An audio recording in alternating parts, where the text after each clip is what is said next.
Welcome to this episode of Thinking That Matters. I'm Elizabeth Mahusai, and I am here with Sheri Wilson. And she's one of my clients, but also a very dear friend. Tell them about you, what you do, who you are, and then we'll launch in. I am Sheri Wilson, and I'm first of all a mom and a grandma, a friend, and a business owner. So tell them about what business are you in right now, like your active business that you're growing? My current role is as agency owner of Kaufman Agency, and we are a Medicare independent brokerage. Now you haven't always been doing that, so give them a little bit of your history, how you got to where you are right now. Well, my degree is in apparel and textile marketing from Kansas State University, and but there were so many different paths that you could take with that major. You could go into textile design. There was a lot of chemistry involved, or you could take it into the apparel and fashion merchandising area, and that was more of kind of down my alley. You know, clothing, shoes. Okay, fashion. so I gotta know, how is the chemistry involved? Because I have a chemistry degree, so I want to know. I give you at least a little taste. We would look at the tensile strength of fabrics and test them we would put them on a pulley, and we would test them to see how strong they were, and then we would put acetone in them to see if they would dissolve, to see what would happen to them, and things like that. There's also at Kansas State University, they do a lot of design for our NASA and astronauts, and so they work with different types of fabrics, and they have to design and put different finishes and texture and coatings on it for the space program. Wow, who knew? But now you do. I love that. And so after you graduated with your degree, did you go into marketing or fashion design? I mean, what did that look like to get into the insurance space? Well, that's a long path. I'll give you the short version. Okay. When I moved to Texas to do an internship with Bloomingdale's, and Dallas used to have a Bloomingdale's back in the day. This was in 1987. And I did my internship at the fragrance buyers, loved Dallas, and then finished my degree correspondence. I never went back. So I don't recommend you do that, by the way. Just finish it and then do your things. But I did my internship with Bloomingdale's, and that introduced me to someone down at the Apparel Mart. I always wanted to work at the Dallas Apparel Mart during the Fashion Week and markets and things like that. Those occur about 5 times a year. So it's super busy at the Apparel Mart 5 times a year. The rest of the time, it's empty. Yeah. There's just very few people coming and going. It's a lot of outside sales. So I got bored with that pretty quick.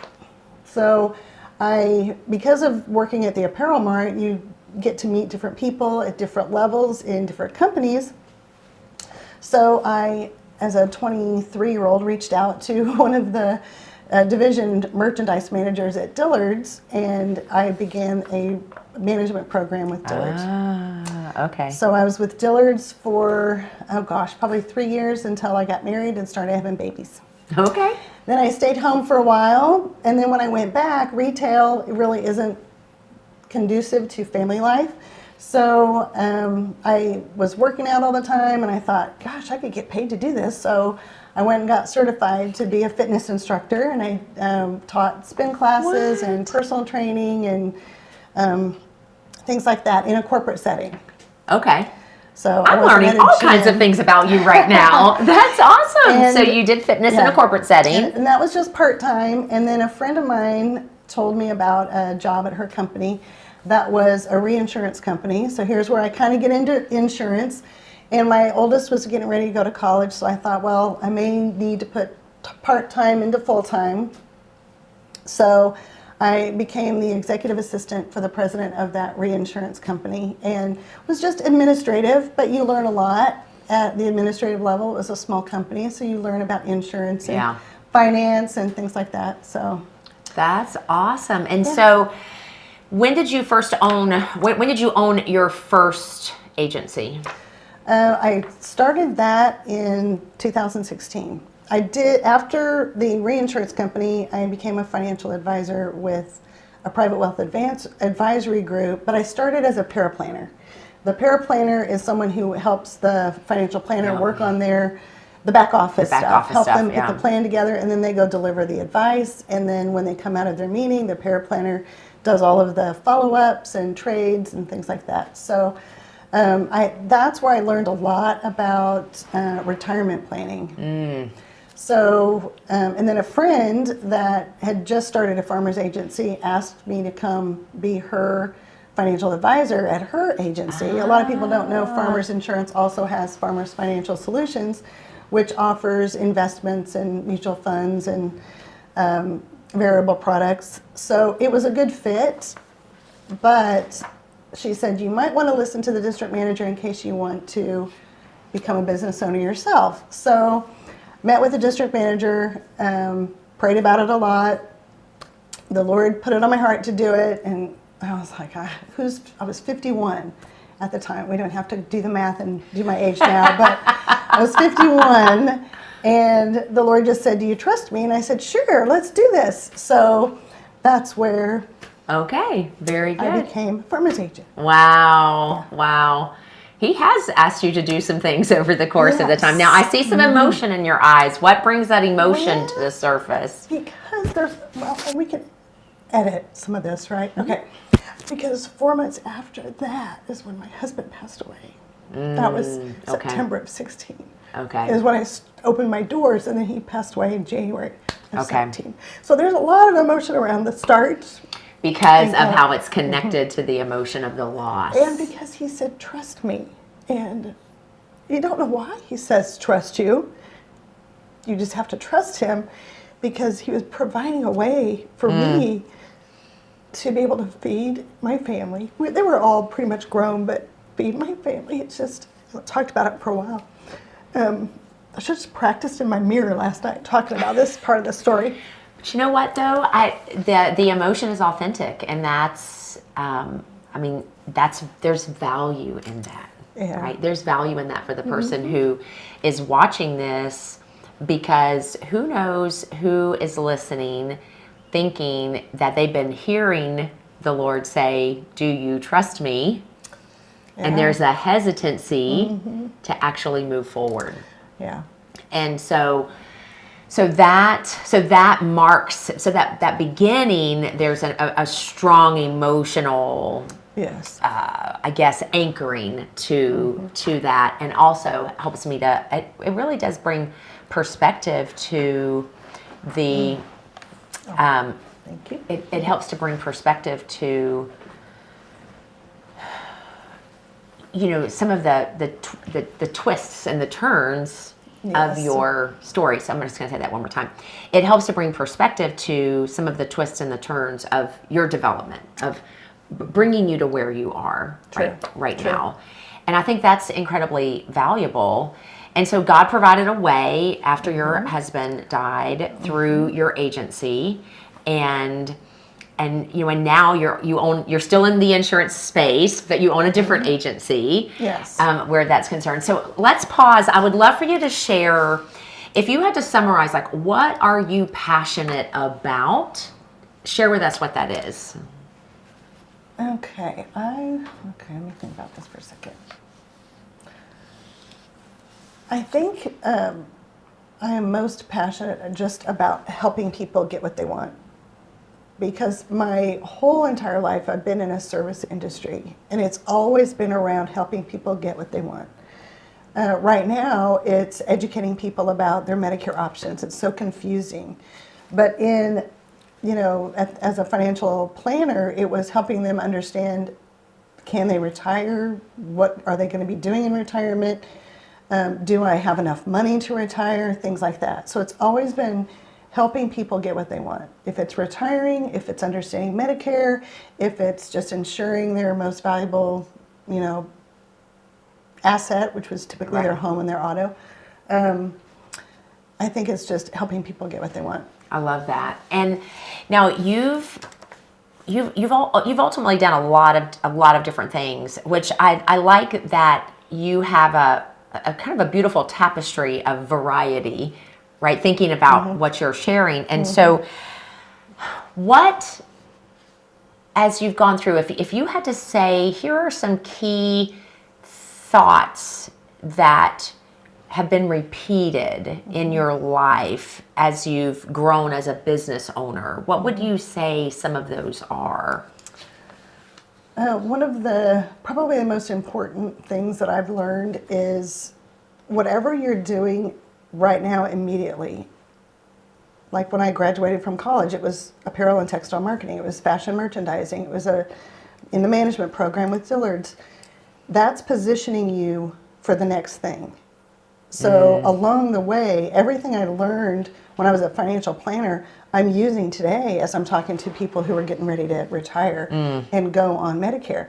I didn't know I would own a Medicare agency. In fact, when I had my farmer's agency, anybody that called me, I would refer them to the Kaufmans, which is how you the had the agency I bought. connection, Yeah, right? Yeah. So you just never know what you're doing now, how it's going to be used in the future. Oh, I love that. A phrase that I love that I've used that you made me think of it, which is how we're focused on in the here and now is preparing us for the there and then. And, I love your example of when you were a financial advisor, how that was preparing you for the conversations that you're having right now for that. Talk to me a little bit about the thinking around, because I've got listeners who maybe they're at that place of, do I continue working and try to be a mom and raise? Do I go home? And take a season where I'm just focused there. What were some of the thoughts you were having around that when you were making those decisions at that stage of your children's development? Well, there's a couple of things that come to mind. One of the quotes my dad used to always say to me was, "It's not what you make, it's what you spend." And then as a financial planner, when we would sit down with people, we would ask them to list their expenses, what you're spending. Because what you make doesn't always equate what you spend. You're not spending as much as you make, so you have money to save, or you're overspending and now you're in debt. So it's not what you make, it's what you spend. Are you spending more than what you make and creating financial problems and worries? Or are you living below your means and putting money away for the future? So that's really how we start looking at someone's financial picture is, what are you doing right now? That's powerful. And so when you made the decision to take that season away to be a stay-at-home mom, were you a fully stay-at-home mom? Yes. Okay. And so did you and your husband just decide we're going to focus on spending less so that that is more manageable, or something different? Spend less. Yeah. Spend less. So we didn't eat out. We didn't take a lot of extravagant vacations. I love to cook, so I always cooked from home. But I did tell him, this is hopefully funny to people, that you can buy a whole chicken with bone in and everything, much cheaper than you can buy the already prepared boneless chicken breast. That's right. They're easy, they're convenient, but it's cheaper to buy a whole chicken. So I told my husband, when we have the extra money to do it, I'm never buying a whole chicken and cutting it up again. I know. It's not my thing. Oh man, the number of times I would take meat off the bones of a whole chicken. Yeah. Oh, I could totally relate to that, because we did it. Yeah. We definitely, I'd put it in the crock pot, let it cook all day so that most of it would just fall off the bone. But still, you're having to, I'm with you. I'm with you on that. I tell people all the time, when my dad chose to become an entrepreneur when I was 5, and we had some lean years, and I still to this day will not eat cornflakes, because we had them for every breakfast for years on end. Yeah. And so I'm with you on that. If I never have to debone another chicken again, I'm totally good with that. Yes. I love that. So you've been a business owner for a while, but you've also been in a variety of other businesses. One of the things I like to ask guests on the show is about limiting beliefs, because I believe one of the things that holds people back, either from initiating the development and creation of a business, or choosing to buy a business, whatever that looks like, or even growth within an organization, are limiting beliefs. So when you think back over the course of your career, what are some limiting beliefs that you can look back and pinpoint? These were really pesky challenges for me, and then share what you did to overcome them to continue to move forward. Probably for me personally would be having enough knowledge to give somebody the right answer. So how I would overcome it is I would study more, I would read more, I would research more. So I don't read a lot of novels. I'll read business books or self-development, personal development, biblical studies, things like that. They're going to continue to enrich me so that I can always at least provide either a resource or an answer or something so that I'm not limited when somebody asks me a question. I like that. I mean, that's funny. We have that in common. I'm like, I can't even remember the last time I actually read a novel, but I do love reading. But I like business books and things like that. What's a book that you most recently have read? Gosh, I have like 3 that I'm okay. Well, give us one. One of them is Prayers for the Prayer-Powered Entrepreneur. Yes, thank you. Prayer-Powered Entrepreneur. That is so good. So good. What is one way that's this is somewhat, I didn't plan to go there, but because I'm doing Prayer-Powered Entrepreneur as well, what's one way that is challenging your thinking? It's taken it away from me being the one responsible for everything and relying on God to be the one giving me the answers. Checking in with my CEO, my CFO, my CMO, marketing. Yeah, you know, like all of the things, all of the C-suite. Yes. And God is all the C. You know, I guess we need to call it the G-suite versus the C-suite because it's all things God. Yes. I love that, and I love that. The limiting belief of not enough knowledge, you would overcome it by growing, like choosing to grow in your knowledge. And I mean, but it was still a conscious choice to say no to novels and yes to personal development books, as an example. So you mentioned that like Bible studies and even Prayer-Powered Entrepreneur, right? It's more faith-based. What role has faith played in your development as a business owner?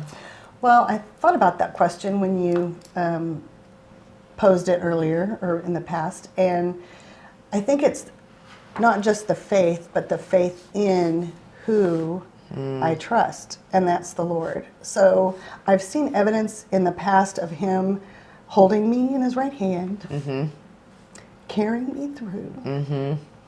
So that's the faith that I have to take a step. I like how you paused. Faith, faith in who, right? It's not just faith in a belief system or faith in a religion or faith in, but it's faith in the who of being God. Well, and faith has become a word that has several meanings, but it's also become a pronoun. So it's, I have faith. But everybody stops there, like it's a capital F. I have faith. They don't take it to and finish the sentence in the Lord, because you can have faith, but it has to be in something. Yeah. It's either faith in me, or it's either faith in the Lord. Yeah, or another person, Or but I agree, because even the chairs in which on which we are sitting, we demonstrated faith by choosing to actually put our weight on them, right? Yeah. So we have faith in the chairs to hold our weight. So I appreciate that, just that clarity that you're bringing to faith in who, right? What does that look like? And the other piece that you said there that I think is so incredibly important is that the way you worded it is you've seen God hold you in the palm of His hand. So that faithfulness of God has obviously impacted you. So if you had to, let me just pause on that. If you launched from there, right, when you think about the faithfulness of God in your life, share how that has been fine-tuning how you think about life. Okay. I say yes if I feel like he's asking me to do something, then I say yes. Because typically there's a reason for it. It's either going to benefit me, like starting a business. It's going to benefit somebody if he asks me to give. Or it's going to benefit me if he says yes to the prayer-powered entrepreneur and say, read that book. So things like that. I love that. So, wow. So for you, it has been, and that's really has been a theme in your life, right? Him asking you to do things, you're sensing that he was asking you to do something, and your willingness to say yes. But what's interesting is that your willingness to say yes has, that courage to say yes and to take action has allowed you to develop confidence, first in God's ability to be faithful, right? And to carry you in the palm of his hand. How has it developed your confidence in you? You know, it's because I know that this is the path that he is taking me on. I know he's going to give me what I need, and that might be reading Prayer-Powered Entrepreneur. It might be spending extra hours in research, in understanding my new business model. It's whatever he takes me to, there's work involved. You know, people are always praying, I need this, I need that, but they forget that when you ask for those things, there's work. Yeah. So I know that when I say yes, there's work to be done. And that always improves me personally. I appreciate the clarity of, really, in the sense, the semantics of the words there, just like you were saying, faith in who. In this case, it's growth requires work.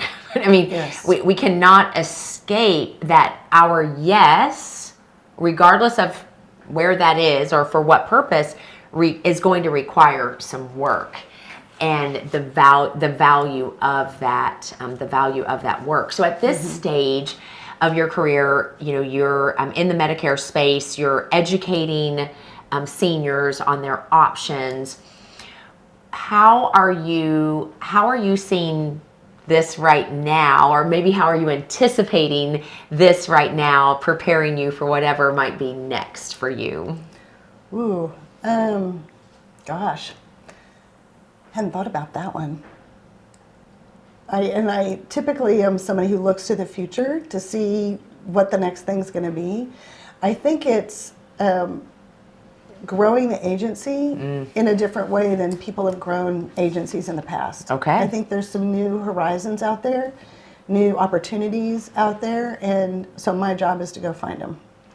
Because I have a succession plan, and I want to build the agency up to a certain level before I'm ready to cut back on working. I don't know that I'll ever stop working, but cut back.